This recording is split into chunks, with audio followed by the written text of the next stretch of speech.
Andrew. Welcome to the latest with Maya. For those of you who don't know, Andrew is a director known for Zone 414 and One Way. Thank you so much for being on my show. I'm so excited to be talking with you. My pleasure, Maya. Um, so who has had the biggest impact on the person you have become? You mean in terms of movies and stuff, yeah? In terms of my career? Yeah, in terms of your career or personally, whichever. Well, I think the individual who really kind of introduced me to movies was my dad, and his brother produced movies, and then another one of his sons who is much older than me ended up also going into movies as an editor. But my dad wasn't in the movie business. He was in the light bulb business, funnily enough. But he loved movies, and we watched a lot with him and my brother, another brother of mine, and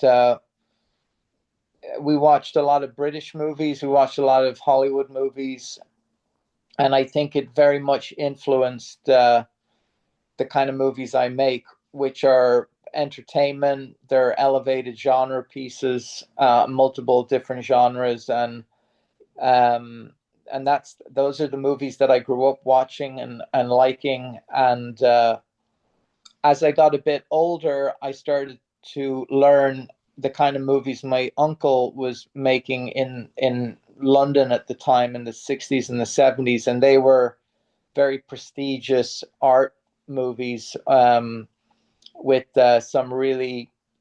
some of the best British filmmakers like Lindsay Anderson and Ken Russell. And he also did some really cool movies with The Who, including Quadrophenia, which was a movie version of the rock opera that The Who wrote, performed. So I got to learn about that side of film, which is the more artistic side. And then my half brother, who went into the business with my uncle, he started to work quite quickly after he worked on a few of those movies with my uncle, and then he started working on uh, Hollywood movies, initially in the UK, and one of them was Superman, and he got nominated for an Oscar, and he went to LA, and then he started to really become one of the most sought after Hollywood film editors, which in turn led him to get to direct a few studio movies. But again, they were very action orientated studio movies, which was very different to the kind of movies that my uncle was making back in the 60s, 70s, 80s. So I've seen it. I've been influenced by obviously both of them, Roy, my uncle, and Stuart, my half brother. But initially, it was definitely my dad who just, it was Carry On movies, Bond movies, American action movies, uh, all types of genres. Um, but they were very much commercial movies out of the UK and the US. Um, and funnily enough, now, since I've been making movies myself, just finishing my fourth one, and they've all been, funnily enough, American movies, uh, and they've either been through. Two were shot in the UK, one was shot in the US, one was shot in Eastern Europe, and all four have had all or partial post production done in Europe. So, um, so my movies, all they're American genre movies, elevated genres, crime, sci-fi, horror, um, suspense, thrillers, and they've all been essentially US, UK/European kind of co-productions, and they've all been then picked up and distributed by the major studios, Lionsgate, Paramount, um, yeah, Lionsgate and Paramount. Paramount did three, and Lionsgate did one. Oh, wow. Yeah. That's so cool. So yeah, Yeah. that's how it kind of started. One other thing as well is just by look, because I did another podcast recently in London with a couple of the guys, with Alex Pettifer, who is one of the leads in the movie I'm finishing right now for Paramount. And Alex also was the lead in my last movie for Lionsgate. And him and his brother, who he runs a production company with, who asked me to do this last movie, they've set up a podcast. So they brought me in. I was in London, and I went in and did it.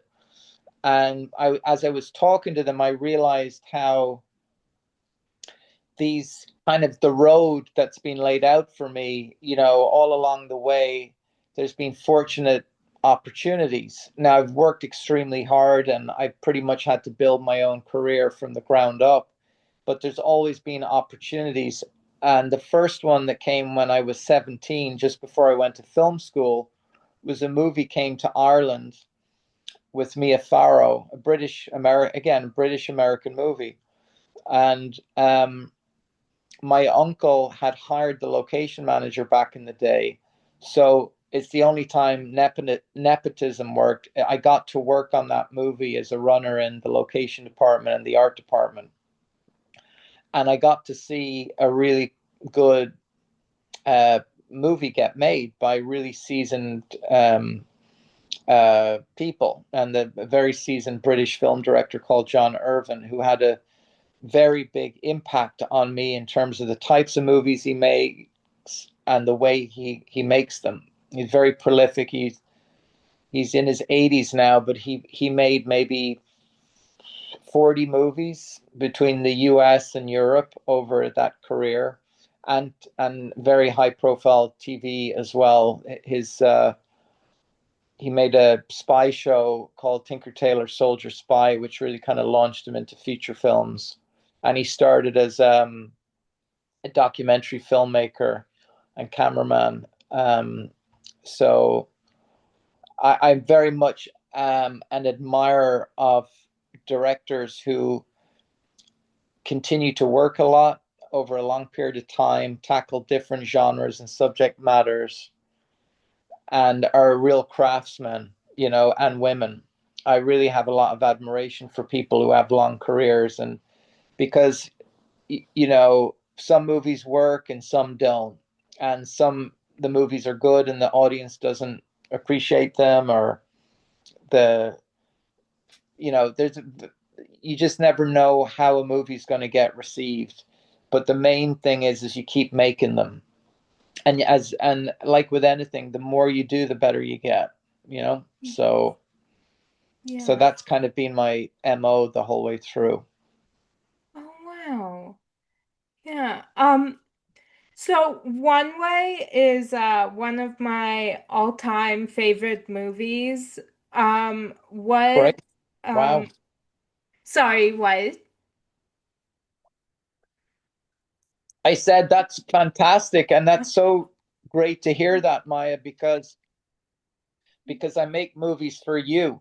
I make movies for the audience. You know, I'm a storyteller, and making movies gives me a voice and a platform. Yeah. And there's nothing more gratifying than when you make something that it connects with an audience, and also that you get to make another movie. That's really the great award. That's the best award you can get from a movie, is the opportunity to make another one. Yeah. And that really says that the movie you made was successful because people want you to make more, you know? Yeah. And that comes down primarily to the audience reaction and how well it does out there in the market. And also, another very important element is these movies get made based on the actors I'm able to get into them. So every movie needs one or two name actors to have it financed. now it's very important that I have and maintain good relationships with those actors, which I have, and they've worked with me repeatedly. So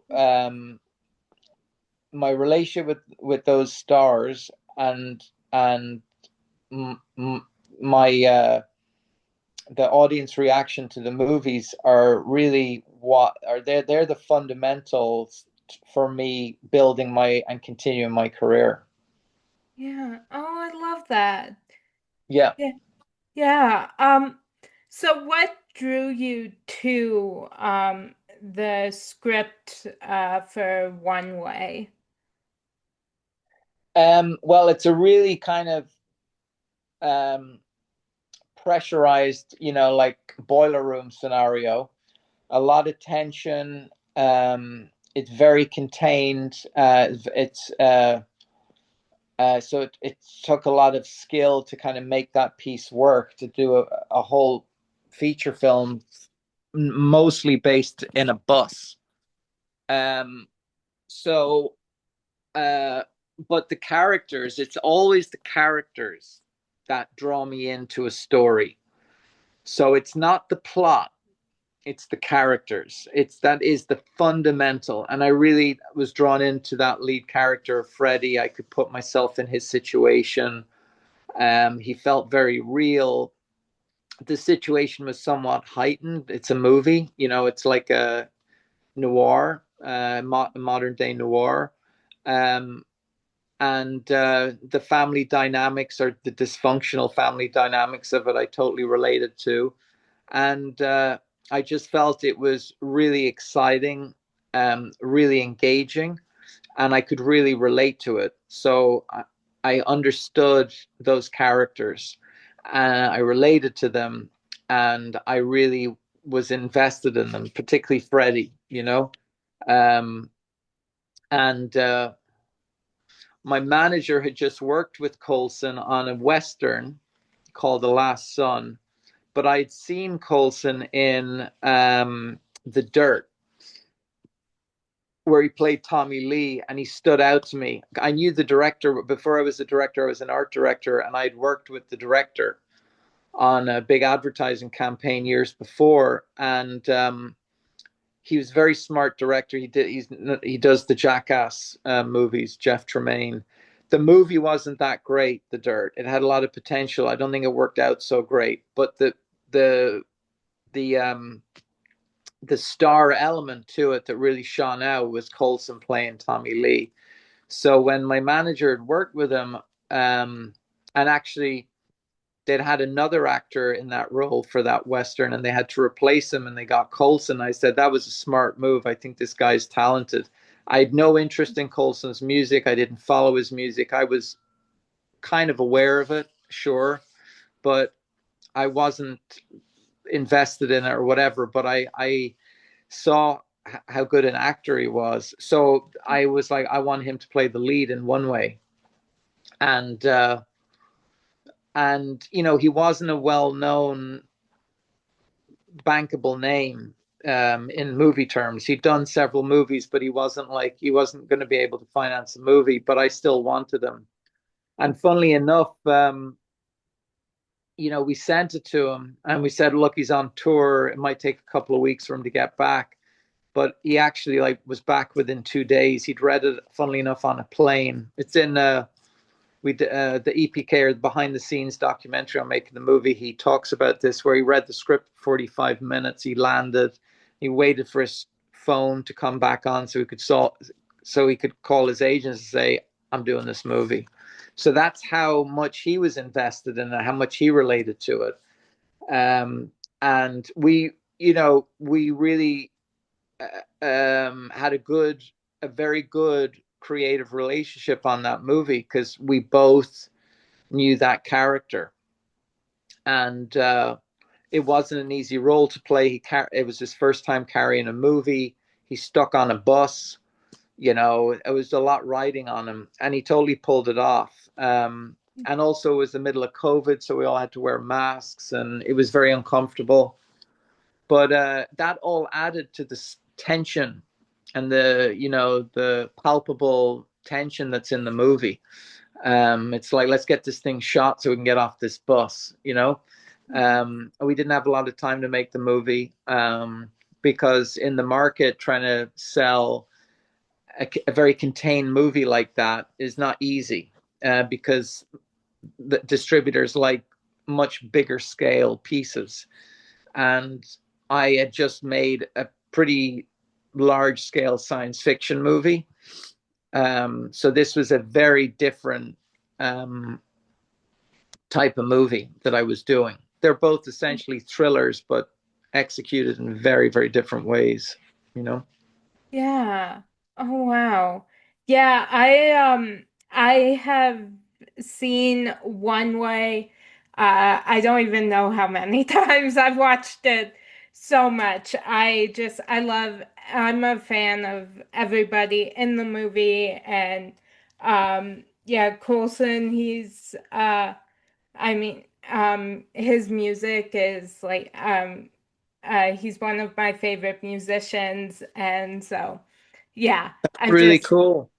That's amazing. And it's like, it's so great to hear, like, to speak to someone who gets so much from the work we did. But what do you think it is that grabs you so much about the movie?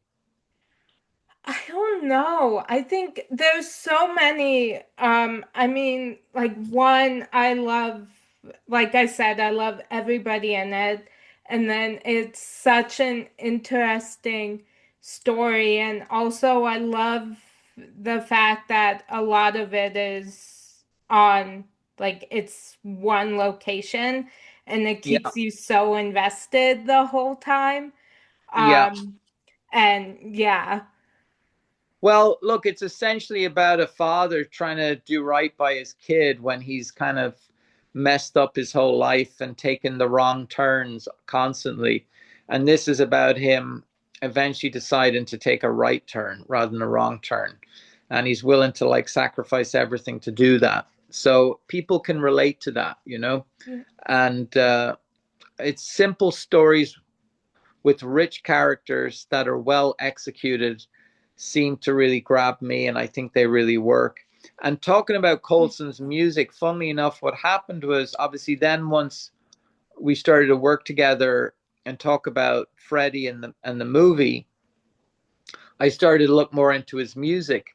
And just as he just arrived, we shot the movie in a little town outside Atlanta called Thomasville in Georgia.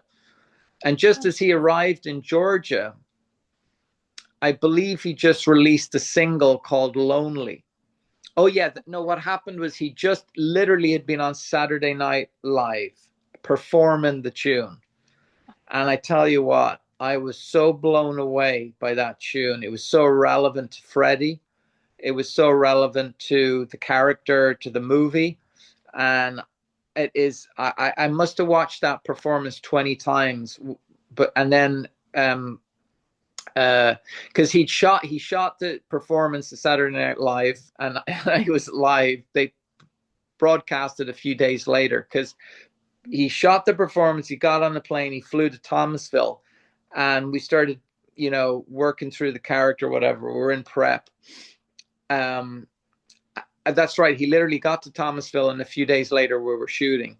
But then the show went out, and I saw the performance, and I remember going to him, and his partner Megan was there. She was there a lot of the time, and I was blown away. I just was like, man, you're a real artist, not just a, because I really saw his talent as a film actor, and he has such just natural charisma in front of the camera, and this role was so perfect for him.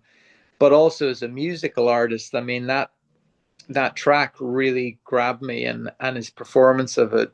So I was really impressed, and it was a great way to start the shoot. So Yeah. and don't get me wrong, it was not easy. Or the reality is, it was not an easy shoot. And I think Colson realized right away, literally on day one, oh shit, I'm going to be stuck on a bus for a month, carrying this movie, and he freaked out a bit. So it took a moment to kind of for him to really trust me. And there was a moment where, as you know, he has this alter ego that's in his head all the time. Yeah. So basically what I did is I played that on the shoot. I basically and it was a very much a run and gun, a very verite style of shooting. So we just go in there with multiple cameras and just shoot. And I just played that character, and we really just. I remember the whole the when we finished that, because we rolled, that was probably went on for 5 minutes, and we did it a few times back to back to back, and it really got Colson into that mindset, and it also got me into that mindset. So it was very much he was on camera and I was behind the camera, but we were both very connected with that character. And when we stopped shooting, people were like, "Oh wow, we really have something here. There's something really going on here," in a very inspired sort of fashion, and people got very excited. And then Colson also was like, "Okay, I'm going to be okay here," and I was like, yeah, we've really cracked something here. So yeah, I'm very proud of the movie and very proud of our collaboration on that movie. Yeah. Oh, I love that. Yeah, I also I have his music on repeat like all the time. So Yeah, um that's yeah. cool. Yeah. Oh, another thing, just regarding Colson as well that I admired, and I thought you know, when I did some initial research on him because I was like, this guy's talented, but I checked out I went online and I saw the way he was with his daughter, Cassie, Yeah. and he's a good dad. And I was like, that's what's needed for this character. He's a wild man, but he's always been a good dad. And funnily enough, when it came to who's going to play his daughter in the movie, we cast Cassie, and she'd never done anything before, and she was terrific. And her Yeah. mom was played by Megan Holder, who's very talented actress, and that was another great moment where there was a very emotional scene, as you know, between the mom, Freddie's, you know, baby mama, and his daughter in a car, and we just improvised some of that with Cassie, and it just really worked. And Colson was there with Megan watching on another monitor, and he came up to me, and I was like, "Yeah, we nailed it. Like, it's there. I mean, she's fantastic."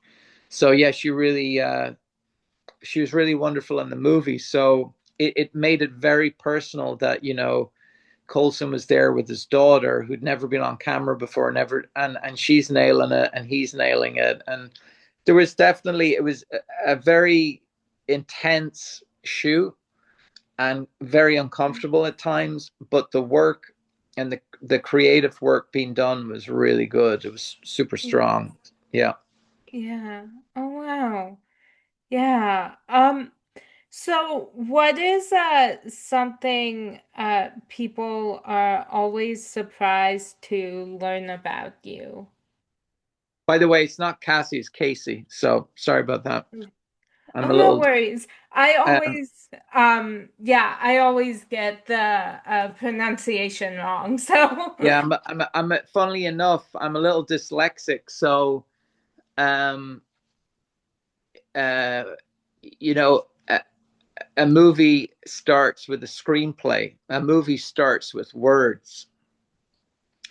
And it took me a very long time because I always had visual ability, but when it came to the words, I used to get a lot of trouble with. So when it came to scripts and script development and stuff, that took a very long time for me to start to get a handle on because of my dyslexia. And sometimes you pronounce things the wrong way and you spell things definitely the wrong way. So it's impossible for me to write an email without making spelling mistakes or something, you know? So, and Yeah. then no matter how many times I check it, it's still wrong. So, Mm. but regardless, you power through your deficiencies or whatever. And although I might have deficiencies with words and things, my visual sensibilities are extremely developed. And I really go with my instincts and my senses on stuff. Obviously, when it comes to characters, and when you're in a moment in a scene, I'm always there, willing to change it, to make it better. What works for the actors, what works for the moment, you know, and to just go with that instinct, you know. So, because Yeah. depending on whoever you cast in a particular role to play a particular character, it alters the DNA of the character. So just for example, if Coulson hadn't have played Freddy and we would have gotten another actor, that actor would have brought a different DNA to the role. Mm. Um, so it's very important that when you cast, which is such a crucial element to filmmaking, that you just get the right DNA that suits the character best. But the thing that they don't talk a lot about is you also, when you're making a movie, you've also got to cast the lead actors also have to have enough market value to finance the movie. So we basically built one way with Colson, and also my Travis Fimmel, who I love, who I just worked with on Zone. He was first into the movie, so we had Travis and Colson. But then we went to Kevin Bacon, and Kevin jumped on right away, and that's when we had like a go movie. And Kevin was a fan of Colson. You know, he liked his music. Kevin's a very seasoned musical artist himself. He has a band with his brother. They tour all the time. Kevin actually arrived in Georgia from Connecticut on a tour bus. He wanted us to he didn't want to fly because of COVID, so we hired a tour bus, and he was driven from his farm in Connecticut to Georgia on a tour bus. So it's a pretty cool way to arrive to a movie location. Yeah. And they were a great combo, you know. Yeah. So, you know, and he's such a seasoned pro. He's Yeah. impeccable. You know, he is he's just impeccable in every professionalism, talent, experience. But the Yeah. funny thing was he arrives and I throw him right on the bus in the mix with all the talent. There was like 5 or 6 characters on that bus, all fighting amongst themselves. And Kevin went into that and just joined that group just like everyone else, and everybody got their moments in that Yeah. dynamic. And there was a wonderful actress I just cast, because the eyes of someone say a lot about what they can do. And I cast her. She had these amazing eyes, and she played the pregnant woman on the bus, and she was a Katie O'Hare. She was amazing. And I just was, it's great to see someone who hasn't had a lot of opportunities, and there she is working with like one of the legends of film acting, Kevin Bacon, and she's given it as good as he's given it. And then you've got Colson, and you've got Drea, and Travis, and it just was such a great mix of actors, international actors, some more seasoned than others, some literally basically new, and it just created such a dynamic. And also, like in that behind the scenes, Kevin talked about, like, you know, his first days right in the middle of it, and it was just like the energy was there, and you just there was no differentiation between who is the biggest star with the most experience, there was none of that. It was just all of them fully invested in their characters and fully in the moment. And that's where so much of the energy comes from. And that's what makes the movie so engaging, is because you believe these characters, because they're the actors are fully invested, and you just you any type of uh, disbelief goes out the window, you know. And Yeah. also it was a very difficult, it was like, how are we going to shoot this movie on a bus in a very short period of time in the middle of COVID? And we've talked about LED screens, and that was super complicated, and that would have constricted us a lot. But also it was not feasible to go out on the road and just shoot on the fly. It was too, you could, the cameras would bounce all over the place. So what we did is we stuck it in a studio in a warehouse, and we blacked everything out, and we used a very old school technique called poor man's process. And we set the whole movie at night, which really suited the movie anyway, although distributors weren't thrilled because it's such a dark movie. But we were able to pull off that process, which is basically having moving lights outside a static bus, and it totally sold. But it made the movie very dark. It made it even more contained than it already was. But it definitely gave that very intense, almost like fever dream um, Yeah. experience to the movie, and that's really what suited the movie. Yeah. But you can't please everyone, you know. It's like, because when it comes to TV broadcasts, TV are like, oh my god, this movie's really dark, you know. You get a lot of pushback on that, so you're always fighting a lot of different elements, trying to make the best film possible, you know. Yeah. It's tricky. Yeah. Oh wow. Yeah. Yeah, I feel very grateful that I've been able to interview Kevin Bacon and Storm Reed. They were both so nice and so fun to talk with.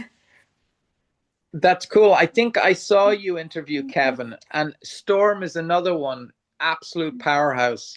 And Yeah. she'd done Euphoria, but it was one of the producers who recommended her, and I really didn't know her work. And anyway, we had a good chat, and you know, she was 17 at the time, so she came with her mom, and she was absolutely brilliant. And although she was very young, she was more seasoned at film acting than Colson, and she really carried a lot of it. You know, Yeah. there was like he, because it was very hard, as it would be for lots, to be like, a lot of the movie is just on Colson, on Freddie, but Yeah. then Storm would come in and, you know, um, give a lot of support there, so it's something to play off. Yeah. So he wasn't just playing off me playing his alter ego. So, but look, everybody delivered, you know. I mean, Yeah. everybody delivered, and they were just such a great cast. And yeah, it really is the best collection, the best cast I've worked with so far in terms of a collection. And everyone was right for their roles, and everyone was fully invested. And it just was not an easy shoot. It wasn't fun to be stuck on a bus in the middle of COVID. Everyone's got masks on. And if any one of them or the crew had picked up COVID, we were going to shut down, and we would have been destroyed because we didn't have the money to like shut down for days, you know? Yeah. So we had to be really careful. We got tested every single day. Oh wow. Yeah. Yeah. Yeah, uh one of my favorite parts of the movie is I love how like protective Freddy kind of becomes of Storm's character, even though like they don't really know each other, but he's Yeah. like watching out for her on the bus. I think that's just one of like my favorite parts of the movie. Yeah, well, it's like Freddie's doing for Storm's character what he wasn't able to do for his daughter, you know? Yeah. And although he's a punk and he's a petty criminal and he's made a lot of bad decisions, he's fundamentally a good guy. And when the rubber hits the road, he does the right thing. And Yeah. that is illustrated very much in how he helps Storm's character, who then in turn is able to help his daughter. And Yeah. it's very relatable if you're a parent. I've got two kids, and well, Colson now has two kids as well. But but again, regardless of his career and what he does or whatever, he always maintained a really good relationship with his daughter in real life, and that comes across in the movie. That comes Yeah. across in the character. So I think the character of Freddie is really closely connected to Coulson, and Yeah. um, uh, he does a terrific job. I mean, he does a terrific job, um, Yeah. and he really should be doing more movies. But he's very focused on his music career at the moment. So, Yeah. but he was absolutely terrific in the movie. I mean, he set the whole DNA for the movie.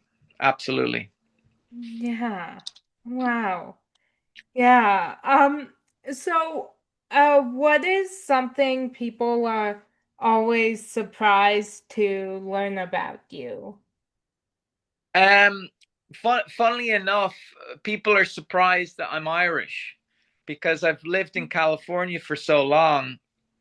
I've kind of got this transatlantic accent, and so that people are like, "Where exactly are you from? I thought you were American." But the thing is the truth of the matter is I left Ireland when I left late. I should have left sooner, but I left when I was like 26, and I went to Eastern Europe um, to do commercials, and I got a movie opportunity from a famous B movie producer called Roger Corman, who I'd worked with or worked at a studio in Ireland as an art director in a couple of movies. So that we tried to make that movie in Budapest and then in Bucharest in Romania, and it didn't work out. But working with Roger, and I ended up then dealing with Roger on the directing project. But I kind of, funnily enough, even so, I was Irish. I went to the National Film School in Ireland. It's a brilliant film school. Initially as a designer and then as a director, and but the work I did and the work I wanted to do really didn't gel with the Irish business, or whether it be advertising or film. I just didn't make stuff like that. I didn't want to make stuff like that.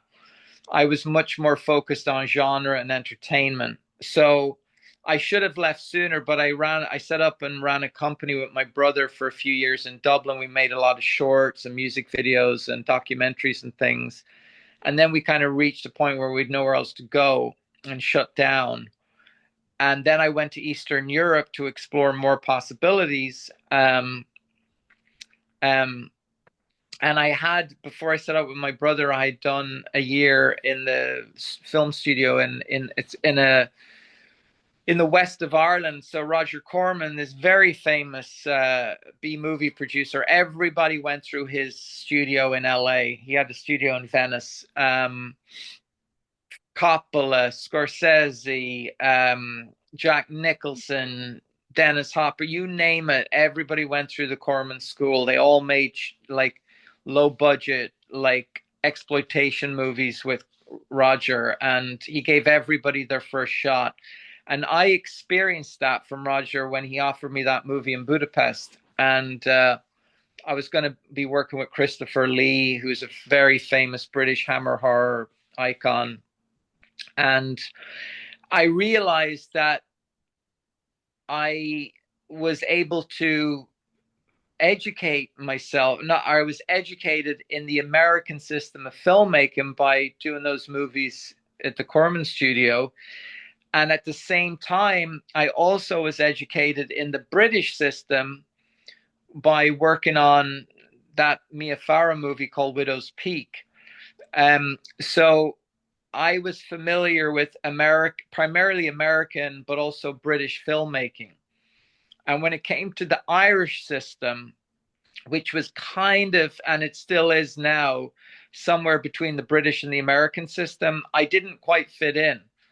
So once I ended up going to LA, bang, it was like a hand in a glove. I very quickly got work, and I just kept working, and it really suited me. And so I owe a huge amount of my career to uh, Los Angeles, and the work and the opportunities I got there. And then I did a lot of work as an art director, and then in between I would direct certain pieces, and built up an American showreel of directing work, which when it came to making my first movie, nobody questioned my ability to direct a movie. But again, it was very much then an American mentality of work ethic and subject matter. And but funnily enough, I end up going back to the island of Ireland in Northern Ireland to shoot the movie. And I went to the Republic of Ireland to do all the post production, because I learned all the post from a tremendous post house there called Windmill Lane that unfortunately is no longer there. So, funnily enough, I made my first movie, which was an American movie, fully on the island of Ireland, mixed between American sensibility and Irish UK sensibility. So, when I look back on that, when I'm asked about this stuff, or interviewed about this stuff, I start to realize how lucky and fortunate I've been that this road has been laid out for me. And yes, I've availed of those opportunities, but I didn't create them. You know, they just worked out that way. And so I feel very privileged and very lucky, but have no illusions. Every step of the way requires like unbreakable determination, persistence, resilience, stamina, and talent. And you need it all to keep going, because 90% of the time you get disappointed, you get rejected, you get let down, you get told no, and you got to keep pushing through and ignore all of that and just keep pushing through. And it requires a lot of self belief and self determination, and then very valuable collaborators and supporters come into your path. And because you don't do this alone, you do it with a lot of people, and and then a small section of those people are true collaborators and supporters, which are absolutely essential and vital to your development and growth. Yeah. Oh, Yeah. wow. Yeah. Um, so what has been the biggest obstacle you've overcome? Uh, as I said, I think growing up in Ireland and being exposed to American and UK commercial cinema, again, Irish cinema really kind of kicked off in a major way just as I was going to film school, because there was the tax rebate started in Ireland, and Braveheart just was shot there. So it really opened up Ireland to Hollywood as a very attractive location. And so a lot of film started to come into Ireland. But by being a local filmmaker for several years there, the, to get finance for your movies or whatever, you had to appease the local film authority, who only wanted to make very indigenous type of movies, which is not what I wanted to do.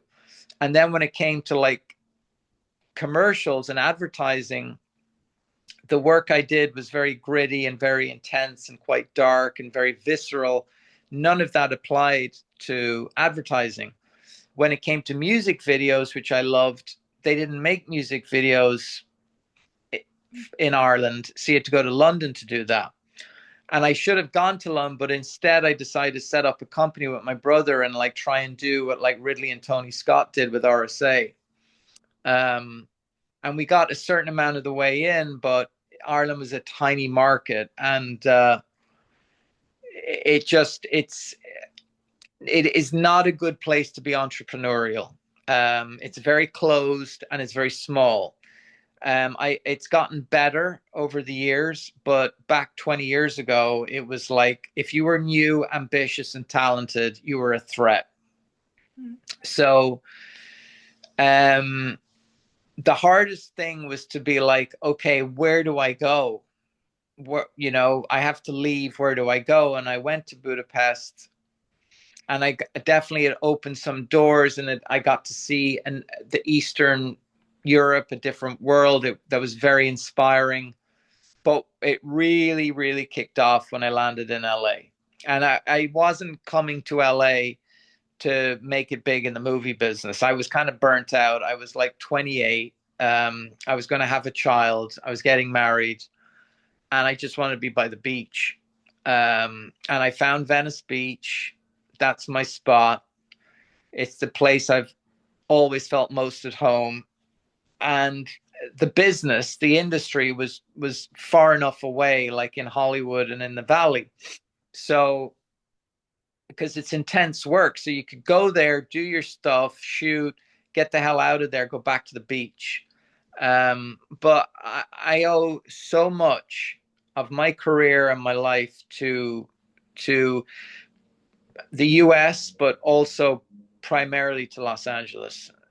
So it took me a long time to really connect with LA in terms of the other than the beach, which I loved, and the American work ethic, which I totally connected with. A lot of the rest of it, LA was very different 20 years ago. It's massively spread out. It was not exactly the most residentially friendly place to be. But the beach community, Venice, was amazing. So that's what kept me in LA, and thankfully I stayed. And now and then over the years as LA developed and I spent more and more, I've been 20 years in LA. I love the city. um I have such a what's the word, loyalty to it. It's very hard to see the last year, the fires, the strikes. It's so expensive to shoot there, but it's a great city. It's a unique city. It's a wonderland. It's absolutely unique. There is no city in the world remotely like Los Angeles, and I really owe it a huge amount of my success. Yeah. Oh wow. Yeah, uh I'm so sorry. I just lost all my words. That's cool. I LA. do it all the time. Thanks. LA is yeah, my favorite place. I go there a lot, and yeah, it's my favorite place in the world. Cool. Where are you right now? I'm in Oh, you're in Colorado. Denver. Yeah, Yeah. Colorado. I've never been to Denver. I've worked with advertising agencies out of Denver, but I've never shot or been in Denver. Oh, Yeah. yeah. So Oh, I must go sometime. yes. Yeah. Definitely. Yeah. Um, yeah. So, what has been the biggest obstacle you've overcome? Well, as I said, it was like getting out of Ireland and finding a community that I really related to, and that Yeah, was finding Venice Beach and the Hollywood film business. Which yeah, I really connected both with the lifestyle in Venice and yeah, the work ethic in Hollywood, and also what they made, because I grew up watching and wanting to make those kind of movies. Um, so I so that biggest obstacle was get out of where I'm from yeah, and find a place that I was much more connected to and related to, and that was LA. yeah. Yeah, Yeah, I'm so sorry. As soon as I asked you that, I was like, I think I just asked that, and I did not mean I to do that repeat all the it. time as well. It's totally cool. So, Yeah. thank you. Um, yeah, so if you had a warning label, what would yours be? What do you mean a warning label? Like kind of like for example, I think mine would be warning prone to anxiety, don't overload. Yeah, So I relate to that. yeah, like a warning label for yourself. Um, I don't suffer fools. I don't like people bullshitting, pretending they know how to do stuff, or when they don't. If somebody doesn't know how to do something, that's totally cool, as long as they're committed to doing the best they can. But when people don't know what they're doing and try and pretend that they do know what they're doing, it just wastes everyone's time, and it irritates me enormously. If I don't understand something, like you just asked me, like this very question, I ask, "What do you mean?" And you might answer it again. I say, "I'm sorry, I still don't know what you mean." And I will ask the question and until I understand what it is you're talking about. If I don't understand how to do something, I will say, "I don't know how to do this." Um, but I will endeavor to figure it out if it's something that I'm interested in and passionate about. Now, here's something though that you don't do. When you're directing and you've got 100 people waiting for you to make decisions, if by chance you don't have an answer, make something up, because you never want people to think you don't know what you're doing, because you're the leader. Okay, you're the leader. And there's always going to be a time, it's such a vast craft, art, science, craft, skill, talent, everything. There's always going to be areas that you need to learn more about. But I think I learned a lot from my many years as an art director, designer, worked with many directors on many different types of projects. I learned a lot that way. I directed a lot of stuff before I made a feature film. So, so I learned my craft to a certain level. So the big thing is, I suppose the warning sign is, don't bullshit me. That's the warning sign. I like that one. Yeah. Yeah. So I am a pop culture obsessed and I go in stages of shows that I cannot stop watching. Is there a show that you are currently obsessed with?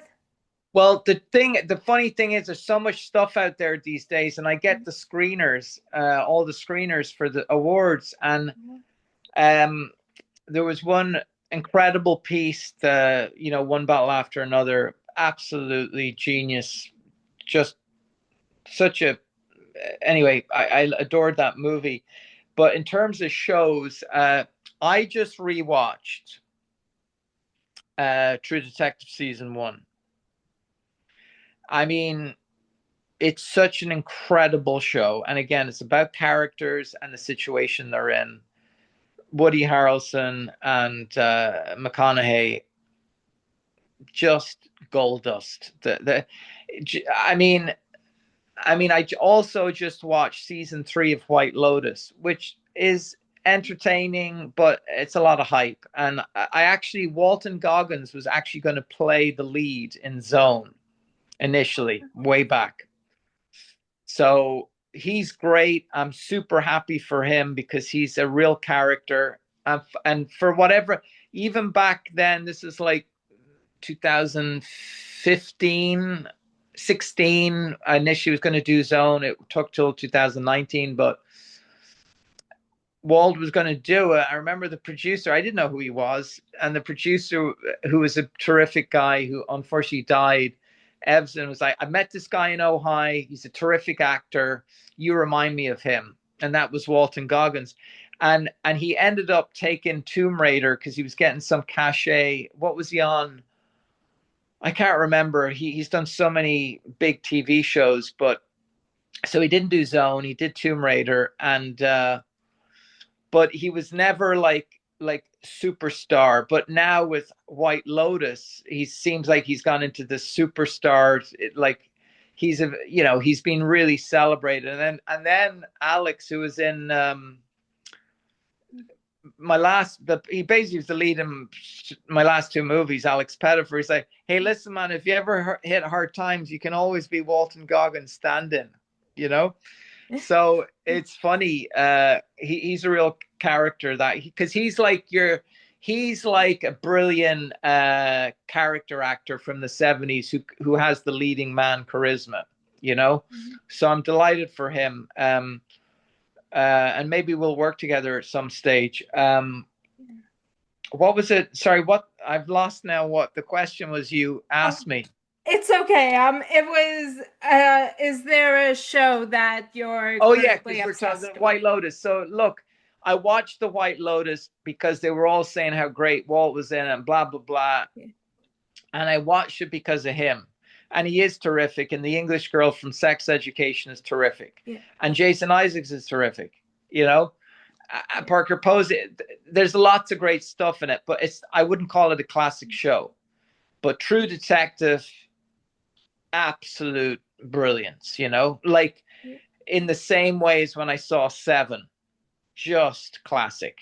And obviously, I can see that there's a certain type of content, a certain subject matter, a certain type of characters that I really connect with and relate to, but they have to be executed at an absolute premium level for it to.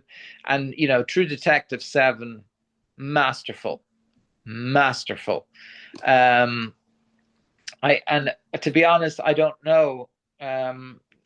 That's the last thing I just watched like a week ago, and it was spectacular. True Detective season 1. yeah. Oh, Yeah, cool. I love yeah. that.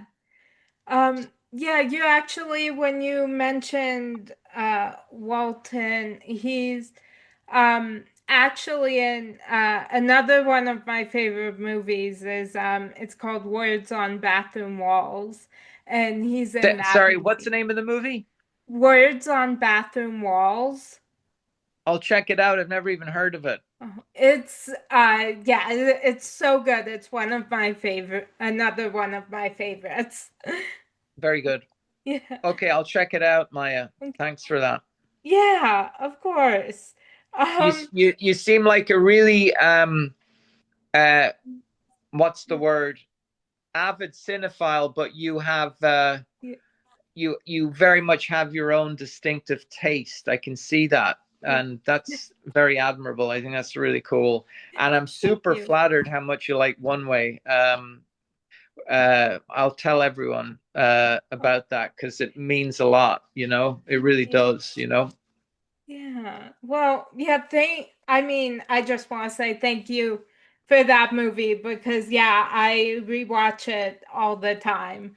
So, and I was just watching it yesterday, so Well, you know what? So, just as I was finishing this movie, The Lost Ones, finished shooting it, another script came in from LA, and it's a very contained piece, and it's actually set in a remote part of Ireland with Irish characters, but it has a very similar DNA to One Way.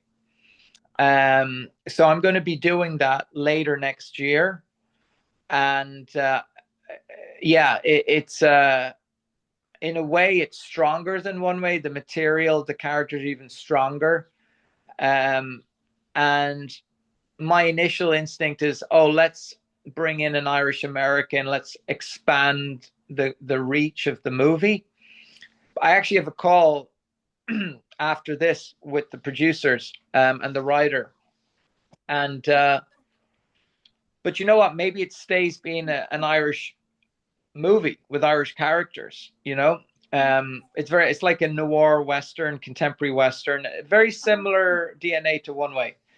And sometimes you just say, hold on a minute, you've never made an Irish movie, and you're Irish. So I know these characters, and I know American characters. So let's see how it plays out. But I think we're going to get this done. It's a really strong script. I do have an actor, a brilliant Irish actor in mind for the lead. It's a two-hander between a young guy and an older guy set in a bar way out in the remote west of Ireland, in the middle of nowhere.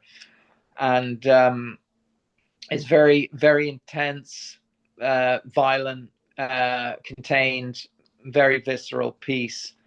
And we'll see how it plays out, you know? Yeah. Because maybe it's time for me to make like an Irish movie, but with my American sensibilities, you know, Yes. and that American visual style.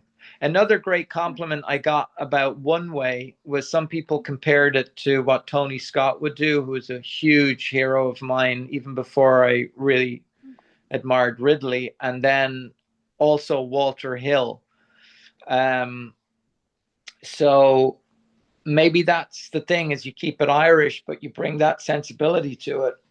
It's a special piece. So I'm looking forward to it. I have another movie to do before that in Canada, but we'll see. We'll see how it pans out. I think it's important to always keep your mind open and be open to going down a different road than what you're used to and taking on new challenges. It's much more challenging for me to do an Irish themed movie than it is to do an American themed movie because I really feel more American than anything now. But I'm also very fortunate to be able to I spent all of this year, most of this year in Europe making this other movie. And, but I always feel it's just the US has had such a massive effect on me in a positive way, uh, especially when it comes to my career. Um, and I've been a citizen for like, I don't know, like since 2012. Uh, I have a tremendous loyalty to the US. Yeah, and Wow. affection, and I connect with it so well. You know. Yeah. Yeah. Yeah. Yeah, well, I can't wait to see all the things you're working on. Um I just Absolutely, Maya, and maybe like look, if we do a screening in LA for Lost Ones or something like that works out, which would be cool because Paramount are the studio behind it. And if we do a screening in Paramount or whatever, I'll let you know, and you should come out and watch it. You know, at the oh, lot. That thank would be you. cool. Yeah, Yeah, I would love that. Thank yeah, that would you. be really cool. Yeah. So let's keep in touch, okay? And Yes, it's been a pleasure talking definitely. with you. Yeah, thank you so much. Yeah, I've had so much fun talking with you. So thank you so much for joining me. My pleasure. Okay, I'll talk to you soon. Okay. Yes, All right. definitely. Okay. All right. Thank Take. you. Bye. Bye. Bye. Thank you. And that's a wrap on today's edition of the latest with Maya.